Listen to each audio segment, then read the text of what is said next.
umaga na galit dahil alam niyang niloloko lang pala siya ng kanyang kasintahan sa mismong araw ng kasal nila. Habang naglalakad ay may nadaanan din siyang isang kasalan kaya nagpasya siyang pumasok muna at manood. Habang nanood ay hindi niya mapigil ang tumulo ang luha dahil naalala naman niya ang kanilang manlolokong kasintahan. Sa di pagkakataon ay nagka-problema sa kasalan na iyon at iniwan din ang lalaki. May iba palang kasintahan ng bride at iniwan ang groom sa kalagitnaan ng kasal. Napatingin naman ang babae sa lalaki at may nadama itong awa kaya naman ay napagpasyahan niyang tulungan ito at yun ay pakasalan ang lalaki para hindi ito mapahiya kalagitnaan ng kanyang kasal. Lalaki, will you marry me? Tanong niya dito na ilan naman ang lalaki. Kinindatan niya ito sumang-ayon na lang. Nang matapos ang kasalan, kinausap siya ng lalaki at tinanong kung bakit siya tinulungan nito. Sagot naman niya ay naawa lang siya dito kaya nagpa siya ang lalaki na bigyan siya ng pera bilang kabayaran.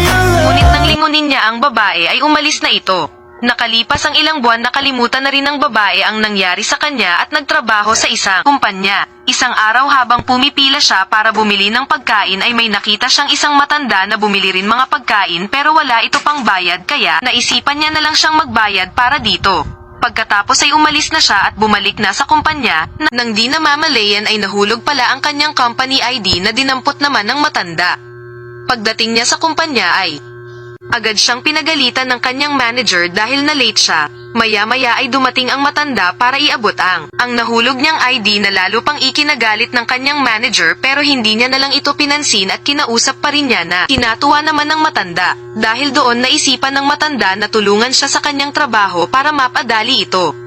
Nang matapos ay agad niyang pinasa ito sa kanyang manager at nagpa siya umuwi. Nang pauwi sana siya ay nadaanan niya ang kanyang manager at pinuri ito ng kanilang vice president dahil matagumpay niyang natapos ang report.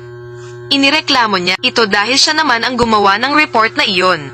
Nauwi sa pagtatalo ang usapan nila ng kanyang manager nang biglang may dumating at nagsalita na nagpatunay na siya talaga ang gumawa ng report. Na ingunin nila ito ay agad na tumayo ang vice president at sinalubong ito.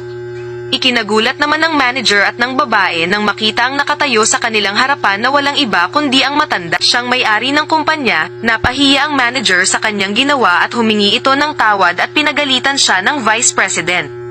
Pagkatapos ng nangyari ay lumabas na ng kumpanya ang babae at ang matanda.